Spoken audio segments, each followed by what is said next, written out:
प्रणम्य परमात्मानं सिद्धं त्रैलोक्यवन्दितं स्वाभाविकचिदानन्द स्वरूपं निर्मलाव्ययम्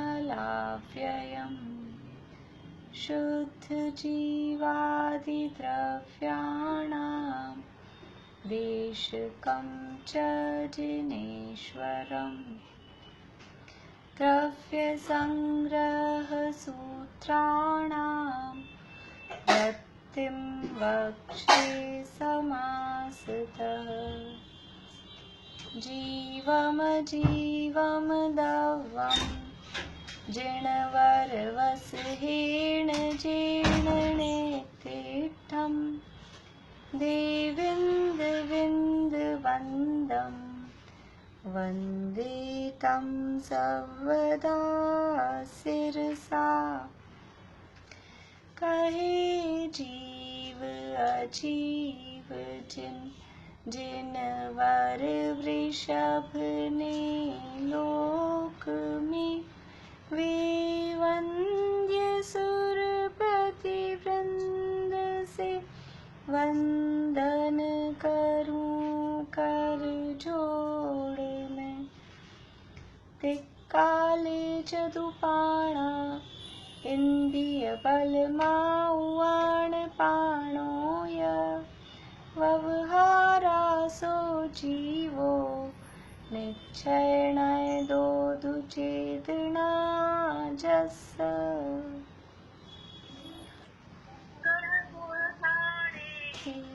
चौदसहिमन्वितः अशुद्धनया इंद्रिया संसारी सभ्ये शुद्धा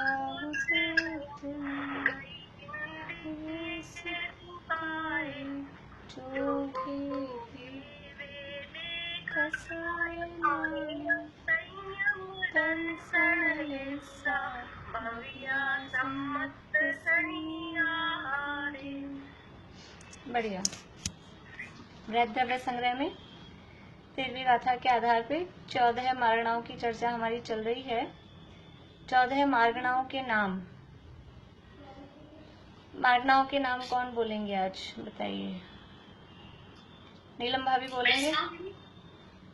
हाँ बोलिए। नीलम भाभी रुकिए। अच्छा ठीक। हाँ बोलिए आप। गति, इंद्रिय, काय, योग, वेद, कसाय, ज्ञान, संयम, दर्शन, लेस्या, सम्यक, अव्यक्त, संगी, आहार। बढ़िया। मैं पहचान नहीं पा रही हूँ, आप नाम इसमें अशोक जैन आ रहा है। मैं दिल्ली से बोल रही हूँ, प्रीति की बुआ। अच्छा अच्छा ठीक है। सुनी। ठीक है। हाँ, ये 14 मार्गणाओं में हमारी चर्चा हुई, लगभग समाप्ति की तरफ है। गति, इंद्रिय, काय, योग, वेद, कषाय, ज्ञान, संयम, दर्शन, लेशा, भव्यत्व, 11 मार्गणाओं की चर्चा अपनी हुई है। सम्यक्त्व मार्गणा की चर्चा चल रही है। सम्यक्त्व मार्गणा में सम्यक्त्व के आधार पर जीवों को खोजा जा रहा है। तो सम्यक्त्व सहित जीव भी उसमें गर्भित होते हैं, सम्यक्त्व रहित भी जीव भी उसमें गर्भित होते हैं। जैसे भव्य मार्गणा, मार्गणा का नाम था भव्य, लेकिन उसमें हमने भव्य जीवों को भी देखा, अभव्य जीवों को भी देखा। ऐसे ही सम्यक्त्व मार्गणा है, तो सम्यक्त्व मार्गणा में जो जीव सम्यक्त्व सहित हैं वो भी, और जो सम्यक्त्व से रहित हैं वो जीव भी इस मार्गणा के अंतर्गत शामिल होते हैं। इस सम्यक्त्व मार्गणा के कुल मिलाकर हमने 6 भेद किए। कौन कौन से 6 भेद हैं सम्यक्त्व मार्गणा के? शिमला भाभी बताएंगे?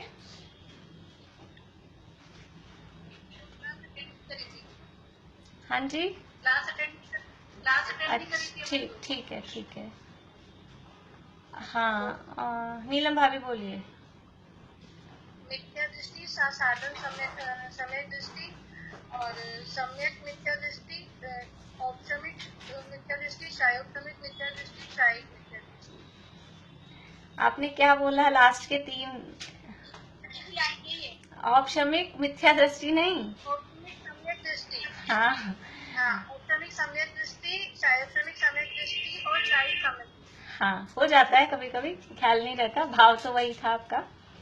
औपशमिक, शायोपशमिक और शायिक 3 प्रकार के सम्यक दृष्टि और 3 जीव जो मिथ्यात्व, समझ लीजिए मिथ्यात्व है, सासाधन वाले और मिश्र गुणस्थान वाले, ये 3 गुणस्थान वाले और बाकी सम्यक दृष्टियों के 3 भेद। इस तरह से 6 भेद सम्यक्त मार्गणा के अंतर्गत किए जाते हैं। तो हमने देख लिया था स्वरूप। मिथ्या दृष्टि अर्थात जिसको तत्व का ख्याल नहीं है, यानी तत्वार्थों का अश्रद्धान है। 6 द्रव्य, 7 तत्व, 9 पदार्थ, 5 अस्तिकाय, इनका जिसको यथार्थ श्रद्धान नहीं है, अथवा इनका जिसको अयथार्थ श्रद्धान है, अथवा कुगुरु, कुदेव, कुधर्म आदि के निमित्त से और अयथार्थ श्रद्धान जिसने किया है, वो कहलाएगा मिथ्या दृष्टि। सासाधन सम्यक दृष्टि किसे कहते हैं कि जो सम्यक्त से तो छूटा है और मिथ्यात्व में पहुंचा नहीं है, ऐसी जो बीच की पोजीशन है, उसका नाम है सासाधन सम्यक दृष्टि। अभी हम सामान्य रूप से उसका अर्थ देख रहे हैं, बाकी गुणस्थानों के आधार पे जो उसकी परिभाषा है वो तो वो है ही बराबर। फिर है सम्यक मिथ्या दृष्टि अथवा मिश्र गुणस्थानवर्ती। तो सम्यक मिथ्या दृष्टि का मतलब क्या कि जिसकी श्रद्धा सम्यक्त रूप भी है और मिथ्यात्व रूप भी है, ऐसी जो मिश्र जिसकी श्रद्धा है, ऐसा जीव कहलाता है सम्यक मिथ्या दृष्टि। फिर है चौथे नंबर पे औपशमिक सम्यक दृष्टि। औपशमिक सम्यक दृष्टि किसे कहते हैं कि जो सम्यक्त की विरोधी 7 प्रकृतियां हैं, दर्शन मोहिनी की 3 और चारित्र मोहिनी की अनंतानुबंधी आदि 4, इन 7 प्रकृतियों के उपशम पूर्वक, या उसको और थोड़ा खुलासा करके कहें तो दर्शन मोहिनी की 3 प्रकृतियों का उपशम और चारित्र मोहिनी की 4 प्रकृतियों के उदय के अभाव पूर्वक जो श्रद्धान में निर्मलता प्रकट हुई है, जो निर्मल श्रद्धान प्रकट हुआ है, उसका नाम औपशमिक सम्यक दर्शन है। और औपशमिक सम्यक दर्शन जिस जीव को होता है, वो जीव औपशमिक सम्यक दृष्टि कहलाता है। तो 7 प्रकृतियों के उपशम और उदय के अभाव रूप जो निर्मल अवस्था प्रकट होती है, श्रद्धा गुण की जो निर्मलता प्रकट होती है, उसका नाम औपशमिक सम्यक दर्शन है। यह औपशमिक सम्यक दर्शन 2 प्रकार का है। कौन कौन से 2 प्रकार हैं? प्रथमोपशम और द्वितीयोपशम। तो मिथ्यात्व के अभाव पूर्वक जो उपशम सम्यक दर्शन हुआ वो प्रथमोपशम कहलाता है, और शायोपशमिक सम्यक पूर्वक जो सम्यक दर्शन होता है वो द्वितीयोपशम कहलाता है। द्वितीयोपशम है वो श्रेणी के काल में मुनिराजों को होता है, और प्रथमोपशम सम्यक तो है ये चारों गतियों के जीवों को, सामान्य किसी भी जीव को हो सकता है। तो प्रथमोपशम सम्यक किस जीव को हो सकता है, उसका पात्र कौन है, प्रथमोपशम सम्यक्त के योग्य कौन जीव है, कौन जीव प्रथमोपशम सम्यक्त प्रकट कर सकता है, उसके लिए कुछ कंडीशंस बताई गई हैं। कौन बताएंगे? एक एक भी बोल सकते हैं आप। ऐसा करिए, मैं पूछती हूँ, ऐसे एक एक विशेषता आपको बतानी है, जो हो जाए उससे फिर अगली बतानी है, ठीक है? हाँ, पहली विशेषता बोलिए नीलम भाभी। चारों गतियों में होती है भव्य जीव को। अब 2 आपने एक साथ बोल दी। एक एक ही बतानी ताकि सबका चांस आ जाए। चारों गतियों के जीवों में से किसी को भी हो सकता है और वो भव्य होना चाहिए। हाँ, आगे बोलिए सुनीता आंटी।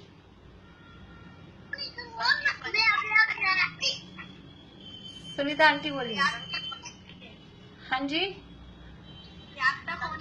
पर्याप्त होना चाहिए, ठीक है। हाँ, सुलोचना भाभी।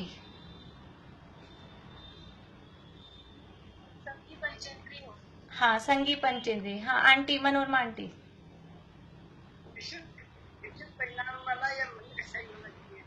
विशुद्ध परिणाम वाला मंद कषाय सहित होना चाहिए। मीनू दी।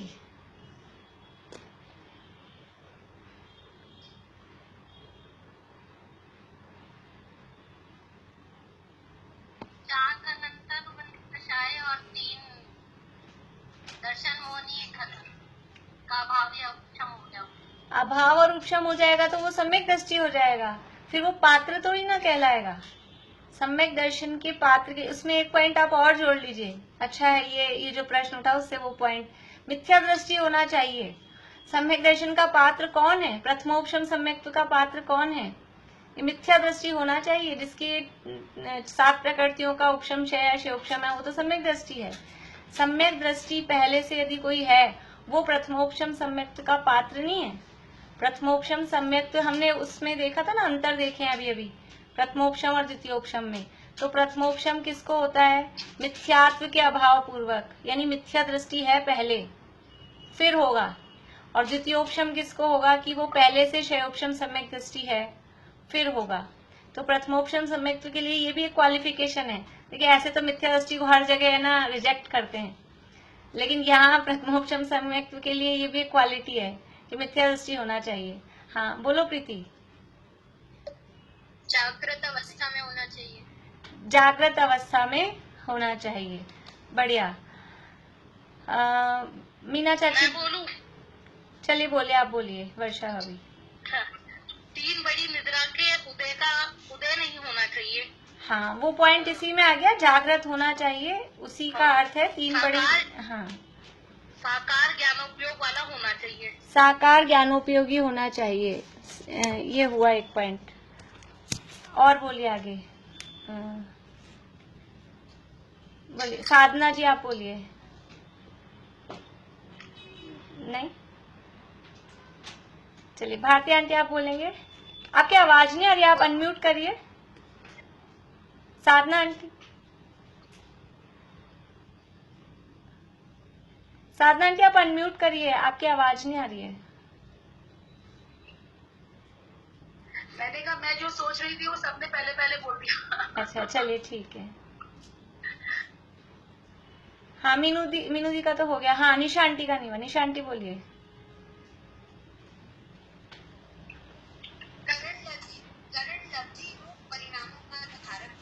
हाँ करण लब्धि रूप परिणाम उसके होने चाहिए, करण लब्धि को प्राप्त होना चाहिए। अब एक लास्ट पॉइंट रह गया है, शुभ लेशाओं वाला होना चाहिए। हाँ नीलम भाभी गलत बात है, आपका नंबर हो चुका था ना। चलिए कोई बोल लिया तो नहीं तो मैंने नाम ही नहीं बोला था किसी का। ठीक है कोई बात नहीं, शुभ लेशाओं वाला होना चाहिए। शुभ लेशा रूप, वैसे यद्यपि ये बात मंद कषाय रूप या विशुद्ध परिणाम में वो लेशा शुभ है वो इंक्लूड है, लेकिन फिर भी उसको अलग करके कहा है शुभ लेशा वाला होना चाहिए। तो ये इतनी कंडीशंस जिसके साथ में है वो जीव प्रथमोपशम सम्यक का हाँ रह गया क्या? हाँ गर्भज बीच का रह गया, गर्भज होना चाहिए। मनुष्य अथवा तिरंज है तो गर्भज होना चाहिए। तो ये सारी कंडीशंस, ये जितने भी पॉइंट बताए ये योग्यता के हैं, पात्रता के हैं। ये हो तो सम्यक दर्शन हो ही जाएगा ऐसा नहीं है, लेकिन इन सारे पॉइंट्स में से एक पॉइंट ऐसा है कि यदि वो होगा तो नियम से सम्यक दर्शन होगा ही होगा। बाकी के 8-9 पॉइंट और जितने हैं वो हो तो भी हो भी नहीं भी हो, लेकिन एक पॉइंट ऐसा है, हाँ करण लब्धि। करण लब्धि अगर है, करण लब्धि में स्थित जीव है या करण लब्धि को प्राप्त परिणाम है तो वो जीव नियम से सम्यक तो प्राप्त करता ही करता है। लेकिन उसके पहले करण लब्धि में भी कौन पहुंच पाएगा, करण लब्धि रूप परिणामों को कौन प्राप्त कर पाएगा कि वो ऊपर की सारी बातें, ऊपर की सारी योग्यताएं, उसमें सारी कंडीशंस पूरी होनी चाहिए। चारों गति में से कोई भी गति वाला हो, भव्य हो, संगी पंचेंद्रीय पर्याप्त मिथ्या दृष्टि हो। संगी पंचेंद्रीय पर्याप्त अपर्याप्त जीवों को नहीं होगा, असैनी जीवों को नहीं होगा, और पहले से ही सम्यक दृष्टि है उनको भी प्रथमोपशम नहीं होगा। पहले से ही सम्यक दृष्टि है तो वो उनको शायोपशम हो, शायिक हो, प्रथमोपशम नहीं होगा। इसके अलावा जागृत अवस्था में होना चाहिए, साकार ज्ञानोपयोगी होना चाहिए, मनुष्य और तिर्यंच है तो गर्भज होना चाहिए।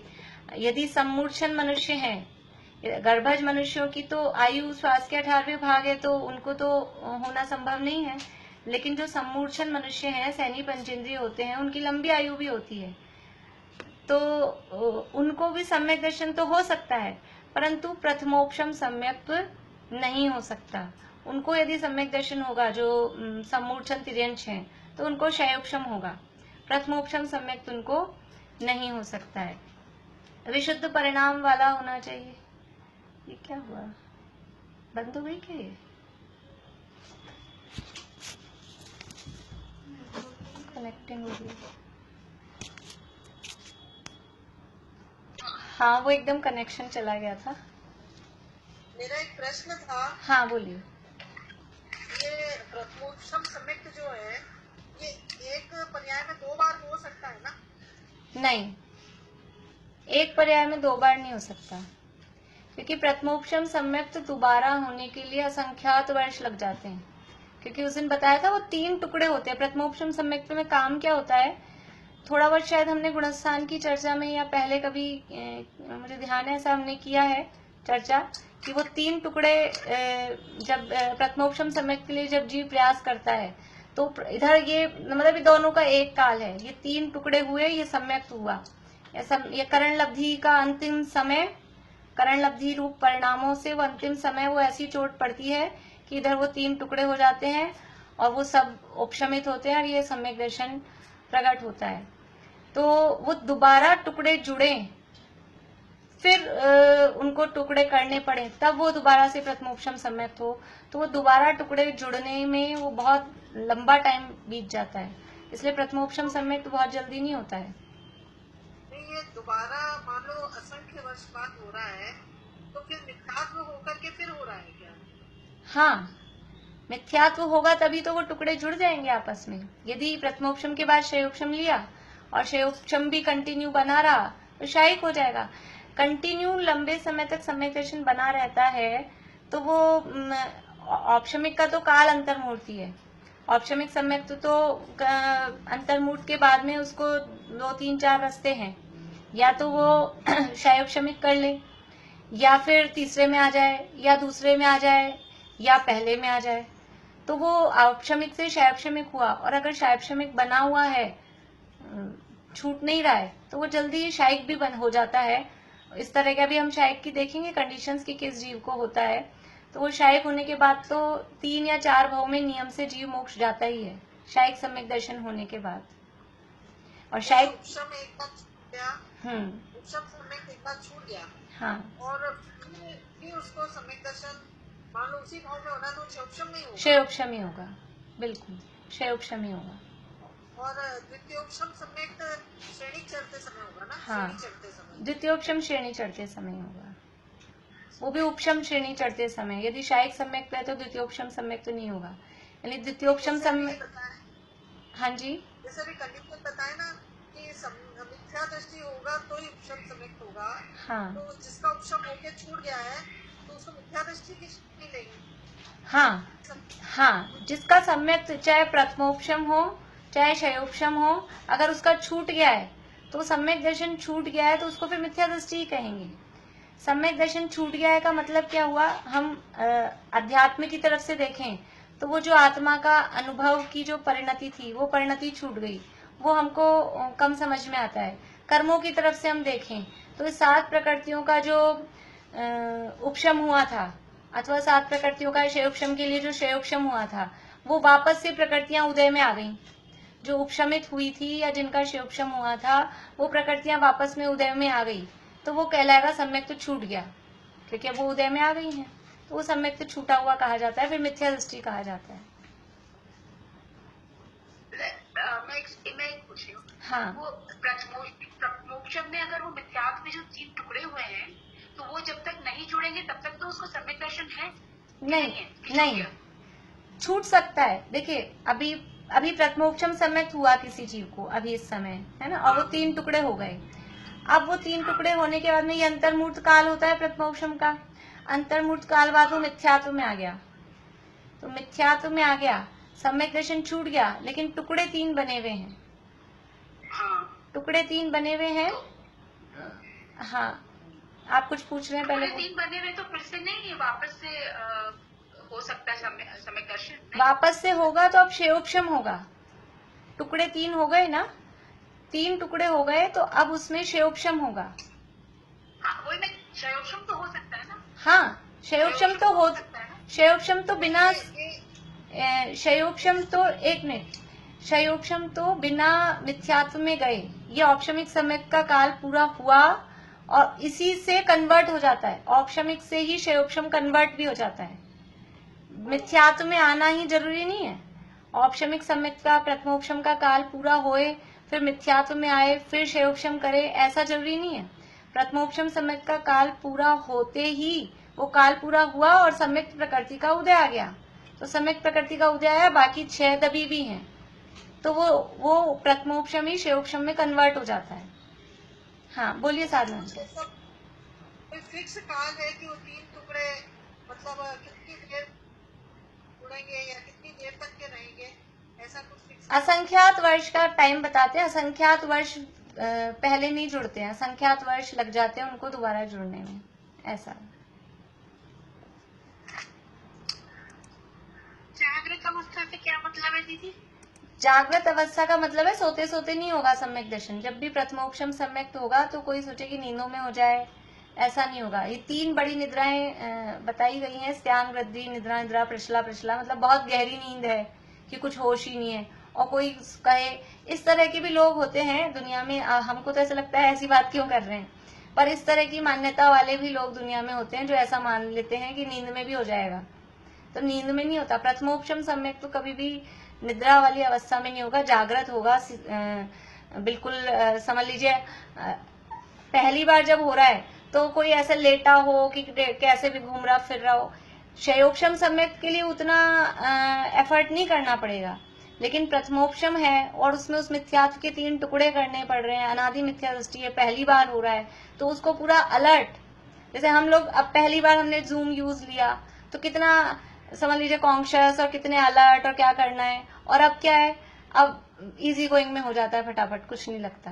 तो वो पहली बार जो हो रहा है उसके लिए पूरी ये सारी चीजें कि साकार ज्ञानोपयोगी हो, जागृत अवस्था में हो, बराबर सब सारी बातें, यानी बाहर से भी हम पोजीशन देखें तो बराबर ध्यान की अवस्था हो, ऐसे नहीं कि कैसे भी बैठा है, लेटा है, कुछ भी है, वो बराबर सारी अवस्था उस रूप में होगी, तभी प्रथमोपशम सम्यक होगा। तो ये प्रथमोपशम सम्यक की पात्रता की बात हुई, और इसके लिए प्रथमोपशम सम्यक के लिए पंचलब्धियां। हाँ निशा आंटी बोलिए। तो मतलब एकाग्रता हुआ क्या? हाँ एकाग्रता है तो जागृत है ही, बस ये है उसका मेन जो दिया ना कि 3 निद्राओं का, बड़ी निद्राओं का जिसके उदय नहीं हो, कर्मों की तरफ से हम देखते हैं तो 3 बड़ी जो निद्राएं, अगर ऐसी बड़ी निद्राओं का उदय होगा तो ना तो एकाग्रता भी नहीं हो सकेगी, तो वो जागृत भी नहीं रहेगा, इसलिए उन 3 निद्राओं का निषेध के लिए जागृत अवस्था वाला ऐसा कहा है। फिर इसके लिए हमने देखा था पंचलब्धियों की आवश्यकता होती है, पंचलब्धि पूर्वक ही ये प्रथमोपशम सम्यक होता है। हाँ बोलना है किसी को?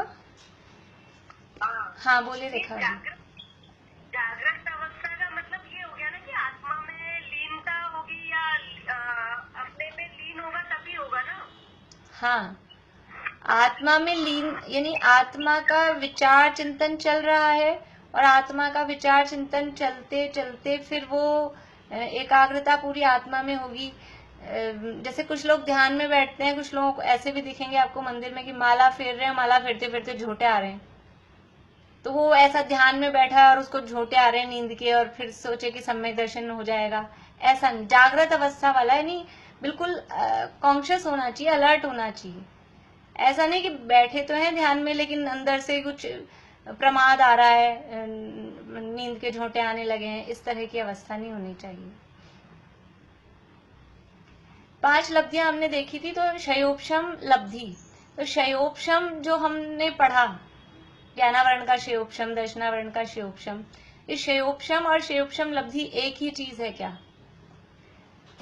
शयोपशम और शयोपशम लब्धि ये दोनों अलग अलग चीजें हैं।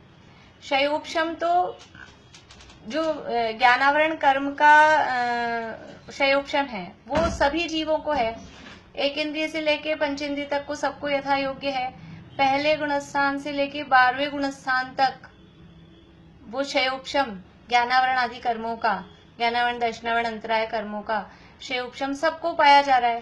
पहले गुण स्थान में भी है क्षयोपशम, तो चौथे में भी है, 5वें 6ठे 7वें 12वें तक है। और क्षयोपशम लब्धि कहाँ है? क्षयोपशम लब्धि है पहले गुण स्थान में अभी मिथ्या दृष्टि जीव को। तो क्षयोपशम में और क्षयोपशम लब्धि में फर्क है। क्षयोपशम लब्धि का मतलब है कि सम्यक दर्शन प्राप्त करने योग्य जो बुद्धि चाहिए, सम्यक दर्शन प्राप्त करने के लिए जो हमारी बुद्धि का प्रयास चाहिए, उसका नाम क्षयोपशम लब्धि है। ये हमने अपने शब्दों में कहा है। वास्तव में तो वो जो कर्म प्रकृतियों का अनुभाग इतना मंद हो जाए, उसका नाम क्षयोपशम लब्धि कहा है कि कर्म प्रकृतियों का अनुभाग काफी मंद हो जाए, उसका नाम क्षयोपशम लब्धि है। तो इतना ध्यान रखना है कि क्षयोपशम अलग चीज है और क्षयोपशम लब्धि वो अलग चीज है।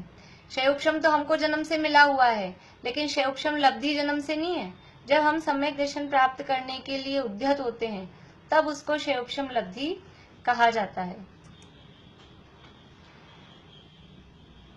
अब थोड़ी सी बात हमने चालू की थी उस दिन क्षयोपशमिक सम्यक दृष्टि की। क्षयोपशमिक सम्यक दर्शन किसे कहते हैं? दर्शन मोहनी की जो 3 प्रकृतियां हैं और चारित्र मोहनी की अनंतानुबंधी आदि 4 प्रकृतियां, इन 7 प्रकृतियों के क्षयोपशम से जो सम्यक दर्शन हो, उसे क्षयोपशम सम्यक दर्शन कहते हैं। तो अब क्षयोपशम में क्या है? क्षयोपशम में 3 काम होते हैं। कुछ क्षय है, कुछ उपशम है, कुछ उदय है। किसका क्षय है, किसका उपशम है, किसका उदय है? तो जो सर्वघाती प्रकृतियां हैं, जो बात चल रही है, जो भी गुण की बात चल रही है, उस गुण को घातने वाली, उससे रिलेटेड सर्वघाती प्रकृतियां अथवा देशघाती प्रकृतियां, उससे रिलेटेड जो प्रकृतियां हैं, तो उसमें जो सर्वघाती प्रकृतियां हैं, उन सर्वघाती प्रकृतियों का वर्तमान में जो उदय में आने वाली हैं, वर्तमान में उदय में आने वाली सर्वघाती प्रकृतियों का उदयाभावी क्षय। उदयाभावी क्षय का मतलब जड़ मूल से नष्ट होना नहीं है। उदयाभावी क्षय का मतलब है वर्तमान में उनके उदय का अभाव है। और वर्तमान में उदय के अभाव का मतलब क्या है कि जितनी उनकी पावर थी, सर्वघाती जो पना उनका था, सर्वघाती पना में अपन ने देखा था कैसा उसका अनुभाग, पत्थर जैसा, हड्डी जैसा, ऐसा जो अनुभाग है, तो वो सर्वघाती पना जो है, वो सर्वघाती पना नहीं रहे और वो सर्वघाती पना कन्वर्ट होके वो हल्का हो जाए उसका अनुभाग, और वो देशघाती रूप हो जाए, तो वो सर्वघाती प्रकृति गई। सर्वघाती थी कोई प्रकृति, उसको इतना फल देना था कि जैसे कोई पत्थर उठा के फेंक दिया हो, ऐसा फल देना था। लेकिन वो जीव के परिणामों के निमित्त से उसके फल को इतना कम किया कि जैसा कोई लता, समझ लीजिए फूल गिरा, ऐसा। तो पत्थर हमारे ऊपर गिरे, उससे हमको जैसी चोट लगे, और फूल हमारे ऊपर गिरे तो वो फूल गिरने पे कुछ लगता ही नहीं है। तो ऐसा उनका अनुभाग इतना मंद हो गया है, वो कहलाता है उदयाभावी क्षय। तो वर्तमान कालीन सर्वघाती प्रकृतियों का उदयाभावी क्षय। अब इन 7 प्रकृतियों में से सर्वघाती कौन कौन सी हैं? 3 दर्शन मोहनी की और 4 अनंतानुबंधी की। इनमें से सर्वघाती प्रकृतियां कौन कौन सी हैं?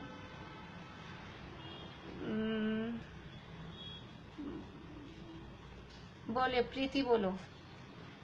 हाँ ज्योति जी बोल रहे हैं, चलो रुको रुको प्रीति, रुको प्रीति। हाँ ज्योति जी बोलिए। अनंतानुबंधी की 4 और मिथ्यात्व और सम्यक प्रकृति, ये सर्वघाती हो गए। सम्यक प्रकृति नहीं, सम्यक नहीं, मिथ्यात्व और मिश्र जो रहेगी, हाँ। सम्यक मिथ्यात्व और अनंतानुबंधी की 4, ये 6 जो है सर्वघाती है, और सम्यक प्रकृति जो है वो देशघाती। बढ़िया। अनंतानुबंधी की 4 और दर्शन मोहनी में से मिथ्यात्व और सम्यक मिथ्यात्व यानी मिश्र, ये 2। दर्शन मोहनी की 3 प्रकृतियों में से 2 प्रकृतियां सर्वघाती हैं, और जो सम्यक प्रकृति है तीसरी, वो है देशघाती। और अनंतानुबंधी 4 सर्वघाती हैं। तो 7 प्रकृतियों में से 6 प्रकृतियां हैं सर्वघाती। तो वर्तमान कालीन सर्वघाती प्रकृतियों का उदयाभावी क्षय, यानी अभी इस टाइम पे, इस पॉइंट पे जो ये 6 प्रकृतियां उदय में आने वाली थी, इन 6 प्रकृतियों का है उदयाभावी क्षय। यानी इनका जो फल हमको सर्वघाती रूप पहाड़ जैसा फल मिलने वाला था, वो फल एकदम हल्का होके वो उदय में आ रहा है, उसको कहते हैं उदयाभावी क्षय। फिर भविष्यकालीन इन्हीं सर्वघाती प्रकृतियों का, यही 6 प्रकृतियां जो भविष्य में उदय में आए, 5 मिनट बाद 2 मिनट बाद अगर उदय में आने वाली हैं, तो भविष्यकालीन इन्हीं सर्वघाती प्रकृतियों का सद अवस्था रूप उपशम, मतलब कि वो जहाँ है, जिस जगह है, उस जगह वो पॉज हो गई हैं, स्टैचू हो गई हैं, बाद में उदय में आने वाली हैं। लेकिन बाद में उदय में आने वाली प्रकृतियों में कभी कभी ऐसा होता है, जिसे उदीर्णा कहते हैं, कि वो जल्दी भी उदय में आ जाती हैं। उनका नंबर तो था 5 मिनट बाद, लेकिन कभी कभी परिणामों के निमित्त से वो 5 मिनट पहले उदय में आ जाती हैं। इस प्रोसेस को कहते हैं उदीर्णा। तो उन प्रकृतियों की उदीर्णा नहीं हो जाए जो बाद में उदय, अभी जो उदय में आ रही थी उसका तो कर दिया हमने उदयाभावी क्षय, और लेकिन जो बाद में उदय में आने वाली है, कहीं वो जल्दी नहीं टपक जाए, वो कूद के नहीं आ जाए, तो उसको हमने वहीं स्टैचू बना दिया, वहीं पॉज कर दिया, वहीं उनको रोक दिया।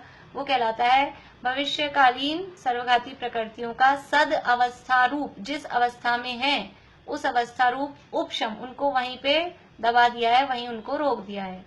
अब बची कौन? एक, अभी इस प्रकरण में अपने पास एक बची, कौन सी? सम्यक प्रकृति, वो है देशघाती।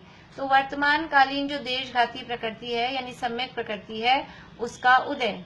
तो ये जो अवस्था हुई इसका नाम है शायोपशमिक सम्यक्त्व। वर्तमान कालीन जो सर्वघाती 6 प्रकृतियां हैं उनका उदयाभावी क्षय, भविष्यकालीन इन्हीं 6 प्रकृतियों का सदवस्था रूप उपशम, और वर्तमान कालीन जो सम्यक प्रकृति रूप देशघाती प्रकृति है उसका उदय। इस 3 रूप जो अवस्था हुई उसे शायोपशमिक सम्यक्त्व कहते हैं। ये शायोपशमिक सम्यक्त्व है। अब इस शायोपशमिक सम्यक्त्व होने में क्या होता है? शायोपशमिक सम्यक्त्व में सम्यक प्रकृति का उदय है। इस सम्यक प्रकृति के उदय से सम्यक तो बना रहता है। सम्यक प्रकृति के उदय से क्या होता है? हाँ बोलिए रेखा। हाँ बढ़िया। सम्यक प्रकृति के उदय से सम्यक तो बना हुआ नहीं है। ये सम्यक प्रकृति है किसकी बेटी? ये आई कहाँ से है? दर्शन मोहिनी की भेद है, दर्शन मोहिनी में से निकली है, इसलिए सम्यक इसके कारण बना हुआ नहीं है। ले सम्यक का घात नहीं कर पा रही, ये बात जरूर है। ये इतनी हल्की है, देशघाती प्रकृति है, सम्यक का नाश तो नहीं कर पा रही, लेकिन सम्यक में दोष उत्पन्न करती है, क्योंकि है किसकी बेटी? है दर्शन मोहिनी के। दर्शन मोहिनी का काम है सम्यक का घात करना, पर ये जो सम्यक प्रकृति है वो बहुत हल्के अनुभाग वाली होती है, तो सम्यक का घात पूरी तरह से नहीं कर पाती, परंतु सम्यक में दोष उत्पन्न करती है। उन दोषों के नाम होते हैं चल, मल और अगाढ़। ये दोषों के नाम है, वो जो भी जिस तरह से दोष होते हैं उसके उदाहरण बहुत स्थूल दिए गए हैं शास्त्रों में। चल, मल और अगाढ़ दोष इस सम्यक प्रकृति के कारण सम्यक्त्व में लगते हैं, वो सम्यक्त्व कहलाता है शायोपशमिक सम्यक्त्व। यानी जैसी निर्मलता औपशमिक सम्यक्त्व में है वैसी निर्मलता शायोपशमिक सम्यक्त्व में नहीं है। औपशमिक सम्यक्त्व में कर्म 7 प्रकृतियां पूरी तरह दबी हुई हैं, वो सम्यक्त्व एकदम क्लियर है, एकदम क्लीन है, वो एकदम निर्मल है। लेकिन शायोपशमिक सम्यक्त्व में ये एक प्रकृति का जो कचरा है, ये थोड़ा थोड़ा कचरा ऊपर आ रहा है, इसके कारण वो सम्यक्त्व थोड़ा सा मलिन है। मलिन है मीन्स सम्यक्त्व में कुछ दोष लगते हैं, उसे शायोपशमिक सम्यक्त्व कहते हैं। अब है आगे शायिक सम्यक्त्व, और ये शायोपशमिक सम्यक दर्शन जिसको होता है उसे शायोपशमिक सम्यक दृष्टि कहते हैं। ये हमारी मार्गणा के आधार पर हम क्योंकि जीवों को खोज रहे हैं तो उसे शायोपशमिक सम्यक दृष्टि कहते हैं। अब है शायिक सम्यक दृष्टि। शायिक सम्यक दृष्टि किसे कहते हैं? शायिक का मतलब क्या है कि जो सम्यक दर्शन रूप हमारा जो गुण है अथवा जो पर्याय है उसको नष्ट करने वाले जितने कर्म हैं उन समस्त कर्मों का नाश जब हो जाए, समस्त कर्मों के नाश से वो जो निर्मलता प्रकट हो रही है उसका नाम है शायिक सम्यक दर्शन। यानी दर्शन मोहिनी की 3 और अनंतानुबंधी की 4, इन 7 प्रकृतियों के सर्वथा क्षय से जो निर्मल श्रद्धान प्रकट होता है, श्रद्धा गुण की जो निर्मल पर्याय प्रकट होती है उसका नाम शायिक सम्यक दर्शन है। और ये सम्यक दर्शन कब तक रहता है? कितना है इसका काल? कि सम्यक दर्शन एक बार पैदा हो जाए तो अनंत काल तक रहता है, सदा रहता है। औपशमिक सम्यक तो है उसका काल अंतर्मुहूर्त है। शायोग श्रमिक सम्यक्त का उत्कृष्ट काल है 66 सागर। हमने गुणस्थान के समय भी शायद लिखा था ये, इसलिए इस समझ लीजिए इन तीनों से रिलेटेड जो बातें हमने गुणस्थान में पढ़ ली है वो वहां से आप ध्यान में ले लेना, क्योंकि बहुत ज्यादा डिटेल में इसकी नहीं कर रही हूँ, हमने काफी वहां पढ़ लिया था। शायोग श्रमिक सम्यक्त का उत्कृष्ट काल है 66 सागर। जगन्य काल तो अंतर्मूर्ति है, अंतर्मूर्त बाद वापस से मिथ्यात्व में आ सकते हैं शायोग श्रमिक सम्यक्त होने के बाद, लेकिन ज्यादा से ज्यादा रहे तो 66 सागर, और कहीं कहीं 266 सागर यानी 132 सागर भी कहा जाता है। वो किस अपेक्षा से है कि 66 सागर तक बना रहा और एक अंतर्मूर्त के लिए मिथ्यात्व में आया और वापस से शायोग श्रमिक सम्यक्त कर लिया और फिर 66 सागर तक बना रहा, तो इस अपेक्षा से। लेकिन वो बीच में ब्रेक तो आया ही है, अंतर्मूर्त के लिए छूटता ही है, तो इस अपेक्षा से वो 266 सागर का काल बन जाता है, 132 सागर। हाँ बोलिए। हाँ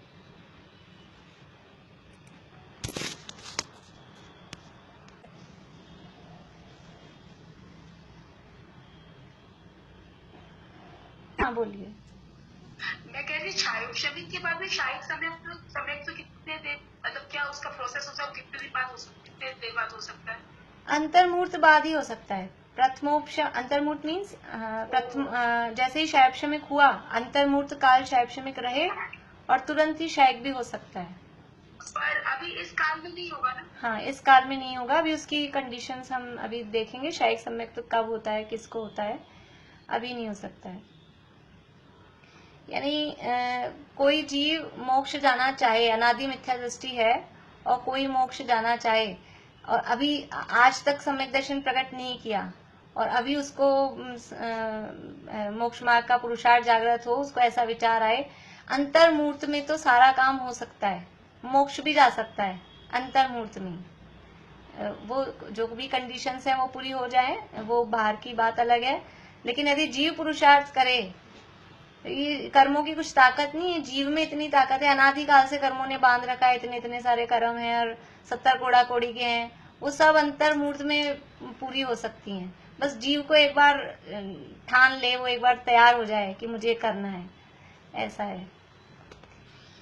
देखिए तो ये शायिक सम्यक दर्शन अनंत काल तक रहता है, एक बार प्रकट हो जाने के बाद में फिर दोबारा कभी भी छूटता नहीं है। जो जीव शायिक सम्यक दृष्टि हो गया है वो दोबारा कभी मिथ्यात्व में आ जाए ऐसा कभी भी नहीं होता है। अब शायिक सम्यक दर्शन होने पर तीसरे या चौथे भाव में नियम से मुक्ति की प्राप्ति होती ही है।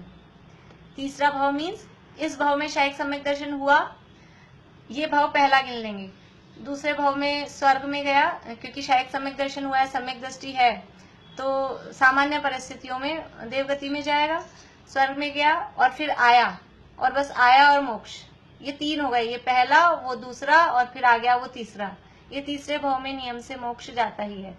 या फिर पहले आयु बंद हो गई हो, किसी जीव ने सम्यक्त्व से पूर्व मनुष्य या तिर्यंच आयु बांध ली और उसके बाद में सम्यक्त्व लिया और शायिक सम्यक्त्व भी कर लिया, तो वो ये भाव एक, फिर वो अगले भाव में जाएगा भोग भूमि में, क्योंकि मनुष्य अथवा तिर्यंच की आयु बांध ली है तो वहीं जाना पड़ेगा, मनुष्य तिरंची बनना पड़ेगा, तो वो भोग भूमि में जाएगा। फिर भोग भूमि से देवगति में जाएगा और देवगति से आएगा, तो ऐसा एक, फिर दो, फिर तीन, और ये वापस मनुष्य बनेगा, ये चौथा। उस चौथे भाव में नियम से मोक्ष जाता ही जाता है। इसी तरह से यदि शैक्षणिक सम्यक्त्व भी बना रहे, छूटे नहीं, बीच बीच में छूटे नहीं, कंटिन्यू बना रहे, तो 7 या 8 भाव में नियम से मोक्ष जाता ही है। यानी सम्यक दर्शन प्राप्त होने के बाद में फिर मुक्ति में अब क्या देर है, फिर मुक्ति में देर नहीं होती है। 7-8 भाव क्या है, अनंत काल पीछे हम बिता के आए, इतना हमने परावर्तन देखा, उसमें 7-8 भाव यदि लग रहे हैं तो कोई बड़ी बात नहीं है। हाँ बोलिए ज्योति जी। ये 4 भाव का एक बार रिपीट कर दें, कैसे 4 भाव बने? पहला भाव अभी यहाँ का मनुष्य का, और फिर अगर पूर्व में आयु बंद कर लिया है मनुष्य अथवा तिरंच का, तो पूर्व में आयु बंद कर लिया था सम्यक्त्व से पूर्व, तो भोग भूमि में जाना पड़ेगा, तो दूसरा भाव हो गया भोग भूमि का। फिर भोग भूमि से नियम से देवगति में जाएगा, तो तीसरा भाव हो गया देव का, और देव से वापस मनुष्य बनेगा और मनुष्य बन के मोक्ष जाएगा, तो चौथा भाव हो गया मनुष्य का। और नरक गति बांध ली हो तो मनुष्य से मनुष्य नहीं बन पाएंगे। मनुष्य से मनुष्य तो भोग भूमि में बनेंगे, भोग भूमि से मोक्ष नहीं जा सकते फिर। हाँ नहीं, मतलब कर्म भूमि में मनुष्य नहीं, सम्यक दृष्टि जीव, सम्यक दृष्टि मनुष्य तिर्यंच, सम्यक दर्शन के बाद में फिर कर्म भूमि में तो मनुष्य बनेंगे नहीं दोबारा से। अच्छा। हाँ, नरक गति बंदी हो तो फिर से मनुष्य बने। हाँ, अगर नरक भी बंदी हो तो नरक में चले जाएंगे और नरक से आके मोक्ष चले जाएंगे, तो वो भाव तीन ही रहेंगे। जैसे देव के देखे ना हमने, वैसे नरक में भी यदि जाएंगे तो भाव तीन ही रहेंगे। नरक के लिए वाया भोग भूमि होके नहीं जाना पड़ेगा। यहाँ तो क्या है कि भोग भूमि बीच में आ गई, मनुष्य अथवा तिरंच आयु बांध ली तो बीच में भोग भूमि का भाव आ गया, इसलिए 4 भाव हो गए। और नरक बांधी हो तो यहाँ से नरक गए, यहाँ ये वाला भाव, फिर नरक का भाव दूसरा, और तीसरे भाव में वापस मनुष्य बने और मोक्ष चले गए। तो इस तरह से 3 ही भाव हुए ना, ये मनुष्य देव और फिर से मनुष्य। हाँ, 4 काउंट हुए। 4 अगर भोग भूमि में जा रहा है तो चौथा हो रहा है ना। इस भाव को भी काउंट करते हैं।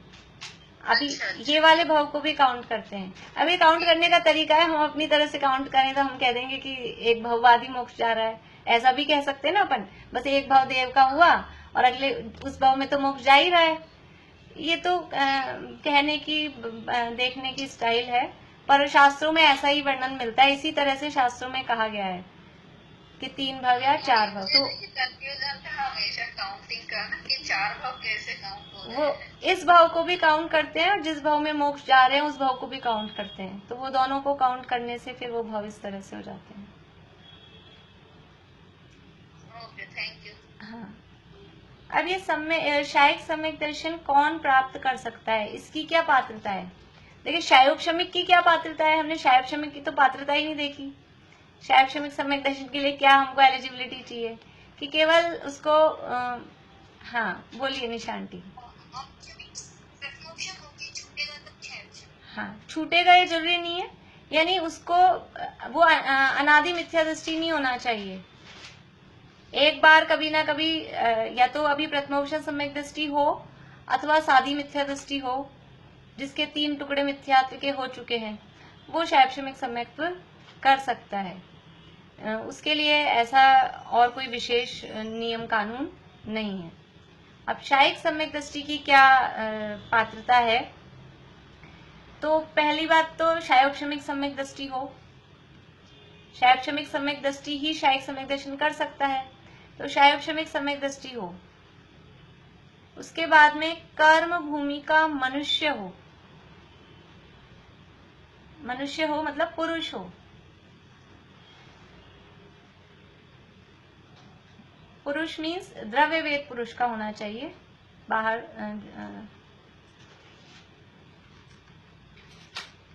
तो कर्म भूमि का मनुष्य हो। और तीसरी कंडीशन कि केवली या शुद्ध केवली के पाद मूल में ही शायिक सम्यक दर्शन होता है, यानी कर्म भूमि के मनुष्य को केवली या शुद्ध केवली के पाद मूल में ही शायिक सम्यक दर्शन होता है। ये शायिक सम्यक दर्शन की कंडीशन है। केवली और शुद्ध केवली का पाद मूल का मतलब क्या है कि उनके चरण पकड़ के बैठ जाए, ऐसा नहीं। पाद मूल का मतलब है कि उनके निकट, निकट का मतलब है कि जहां से आई कांटेक्ट हो सके उसको कहते हैं निकट। यानी समावचरण में भगवान विराजमान है, गंधकुटी में केवली भगवान विराजमान है, अथवा कोई शुद्ध केवली मुनिराज हैं, तो उनके पास में बैठकर जहां तक उनकी नजरें आपस में अपनी मिलती हैं वो कहलाता है पाद मूल।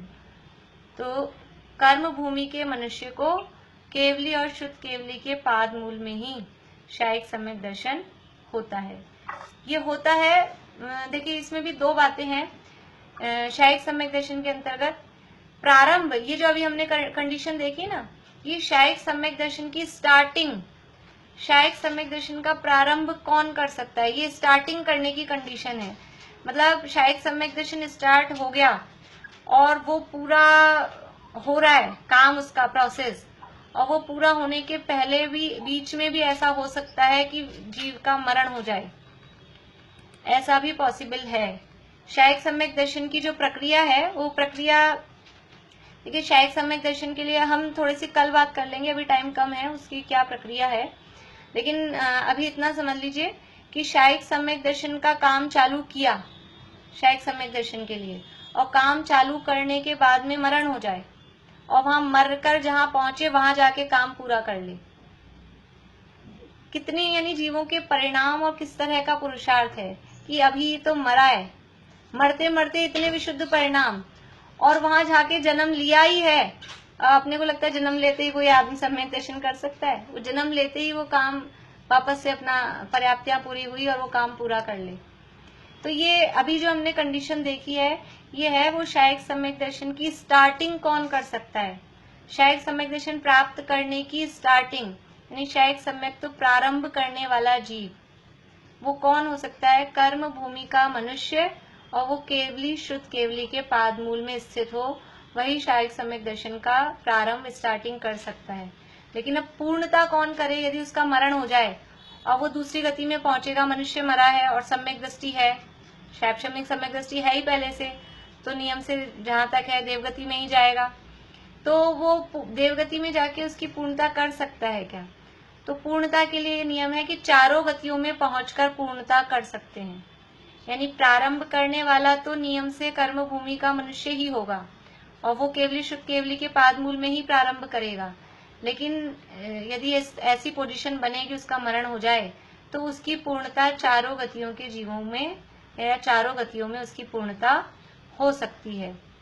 जैसे कि समझ लीजिए अभी हमने देखा ना कि सम्यक दर्शन होने से पहले आयु बंद हो गया, मनुष्य का हुआ हो अथवा तिर्यंच का हुआ हो, तिर्यंच आयु का बंद हो गया सम्यक दर्शन से पहले, और सम्यक दर्शन लिया, प्रथमोपशम लिया, उसके बाद में शैवक्षम किया, उसके बाद में अब शायिक करना स्टार्ट कर दिया, शायिक सम्यक दर्शन का प्रोसेस चालू किया और मरण हो गया। अब वो जीव कहाँ जाएगा? मर के तिर्यंच आयु का उसने बंद कर लिया, कहाँ जाएगा? भोग भूमि में। भोग भूमि में तिर्यंच होगा, तो वो भोग भूमि में वहां पहुंचकर, और वो जहाँ जन्म लेते हैं, जन्म लेते ही अंतर्मूर्त में पर्याप्तियां पूर्ण होती है और वह वहां वो काम पूरा कर लेता है। इसी तरह से यदि किसी का मरण हुआ और नरक में गया पूर्वबद्ध आयु के अनुसार, तो वहां नरक में पहुंच के काम पूरा कर लेगा। कोई भोग भूमि में मनुष्य हुआ, वहां जाके वो काम पूरा कर लेगा, अथवा देव में पहुंचा है तो वहां जाके, यानी काम छूटेगा नहीं, बीच में रुकेगा नहीं, मरण भी हो जाएगा।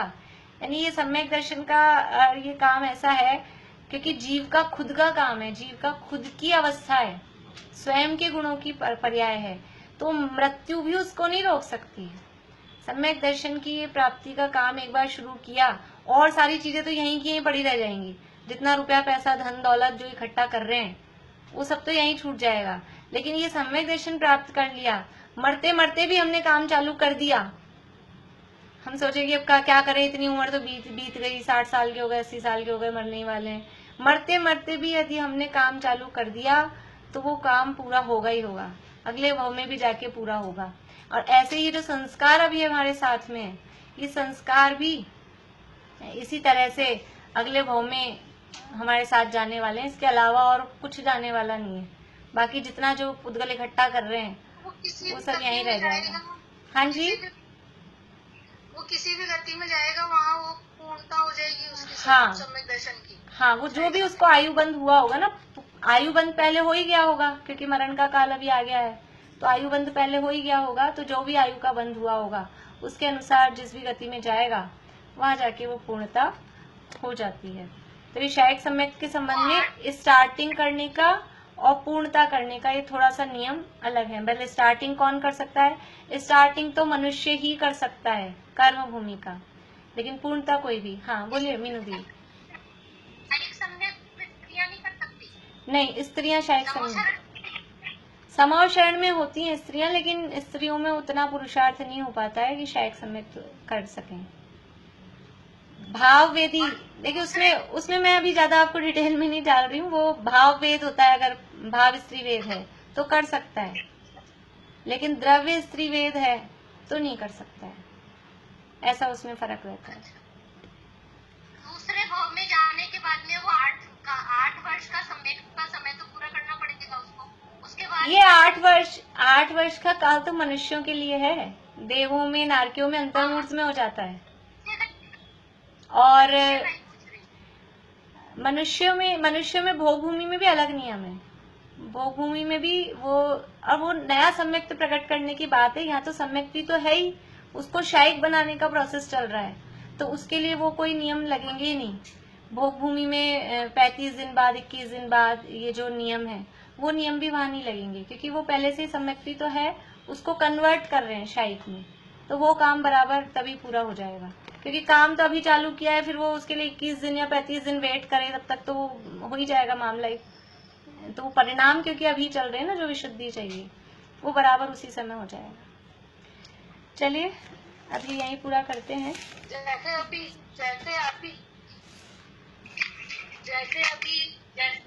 इसमें है, इस भाव में, तो आगे सम्यक हो सकता है, चल सकता है आगे, या नहीं हो सकता इसी वेद से सम्यक? आपकी आवाज थोड़ी टूटी भी आ रही है। आप यही पूछ रहे हैं कि इस भाव में अगर सम्यक हो तो अगले भाव में जा सकता है, ये पूछना चाह रहे हैं आप? वर्षा भाभी, इसी रूप में मुझे प्रश्न समझ में नहीं आ रहा आपका।